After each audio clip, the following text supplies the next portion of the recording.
This is how to play Button Kingdoms, a whimsical deck building game for 3 to 4 players where your ultimate goal is to outwit your rivals, collect buttons, and capture thrones to earn victory points. Now this is a prototype version of the game, so please keep in mind that some of the components and rules may change in the final release. For the purpose of this video, I have only set up 2 players, but keep in mind that 3 is required to play. In Button Kingdoms, players take turns playing cards, building defenses, attacking their opponents, and making strategic decisions in the Bazaar. By managing buttons, protecting their throne with walls and tolls, and targeting opponents' weak points, players aim to emerge victorious with the most points by the end of the game. First, we have 4 kingdom boards that help you organize your cards, buttons, and resources while representing your unique stronghold. Then we have 4 thrones representing a key scoring objective. Capturing an opponent's throne significantly boosts your victory points. Next is the Button Kingdom Bazaar board, the central marketplace where players acquire, sell, or destroy cards to refine their decks and gain advantages. Buttons in denominations of 1, 5, and 10, serving as both the game's currency and victory points. 20 fort cards identified as either walls or tolls act as defensive structures placed in front of a player's throne. Walls block damage, while tolls force attackers to pay a fee before advancing. Then we have 8 champion cards, each offering unique abilities and influencing scoring when revealed at key moments in the game. 15 intention stones used in the Bazaar phase to secretly declare whether a player will buy, sell, or destroy a card. 6 draw stones which grant players additional card draws during their turn. 6 empower stones which enhance the effect of played cards. 4 health cubes to track each player's health throughout the game, and a deck of 143 toy box cards, filled with characters whose attack, defense, and utility effects drive each player's unique strategy throughout the game. And of course, 1 rulebook, containing the complete comprehensive rules that help ensure smooth gameplay. Start by placing the Button Kingdom's Bazaar board and buttons within reach of all players. Give each player a unique kingdom board, corresponding throne and health cube, 3 buttons, 1 buy intention stone, 1 boycott intention stone, and 1 randomly drawn numbered intention stone to use in the Bazaar phase. Then give each player a starting deck of cards that consists of 2 farmers, 2 soldiers, 2 urchins, 1 mason, and 1 bandit. The starting deck cards for each player are denoted by a symbol in the upper right corner of each card. Then shuffle and deal each player 2 champion cards, which should be kept secret from other players until revealed later in the game. Place the 20 fort cards, 6 draw stones, and 6 empower stones in their spaces above the Button Kingdom Bazaar. Place 1 numbered intention stone at random on each of the flagged spaces, and shuffle the remaining toy box cards. Then draw and place 3 cards face up in the marketplace to create the initial Bazaar, putting the rest of the cards in their designated space. Button Kingdoms is played over several rounds, each consisting of 6 phases. At the start of each round, players draw 5 cards from their deck. All players then simultaneously play cards from their hand face down onto their mat, and once all players have finished doing this, everyone flips the cards they've played face up.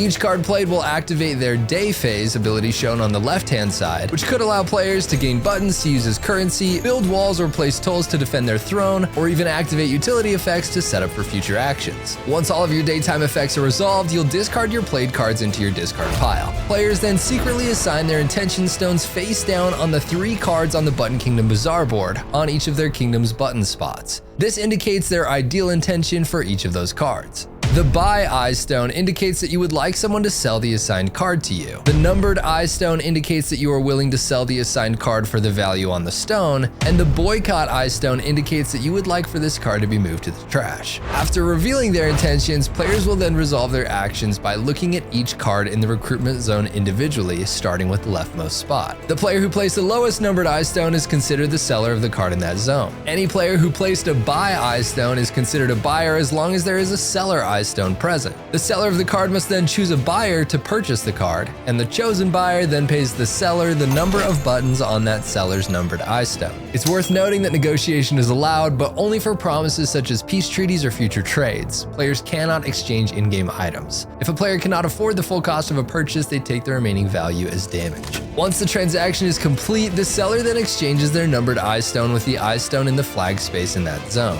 When 2 or more players have opted to sell, and as long as a buyer is present, the highest played eye stone may actually opt to take the numbered eye stone on the flag before stones are retrieved after the sale. When a card is purchased from the Bazaar, it is placed directly in that player's discard pile, unless it is a spy. Spy cards are negative cards that will work against the player's deck that they're in. When a spy is purchased from the Bazaar, the buyer may choose to place it in any player's discard pile instead. Now, if there's no buyer and seller pair present in a recruitment zone and at least one boycott ice stone is played, the card is destroyed.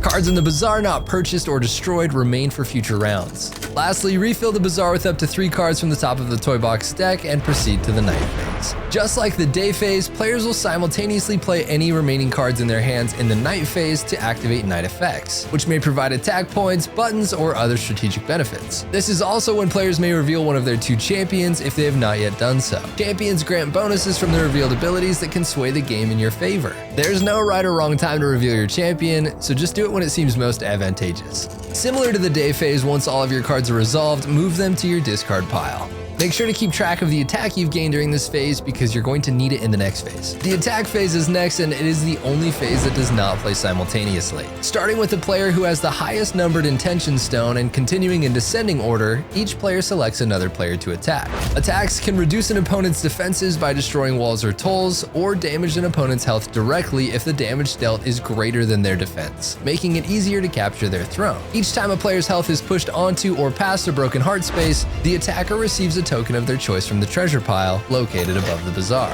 Of these, we have draw stones, which enable the player to draw 1 additional card in every future round of the game, increasing their initial draw phase count from 5 to 6 and so on. And empower stones enhance your current intention stones, giving them a special ability when attached. For example, if your buy intention stone is empowered, the seller must then choose the empowered buyer. If your numbered intention stone is empowered and you're not the seller, it then counts as a buy intention stone. And if your boycott intention stone is empowered and its assigned card is successfully destroyed, you may then destroy a card from your hand or discard as well. Once a player's health is fully depleted, their throne becomes captured by the attacker, earning the attacker 10 victory points to be tallied at the end of the game.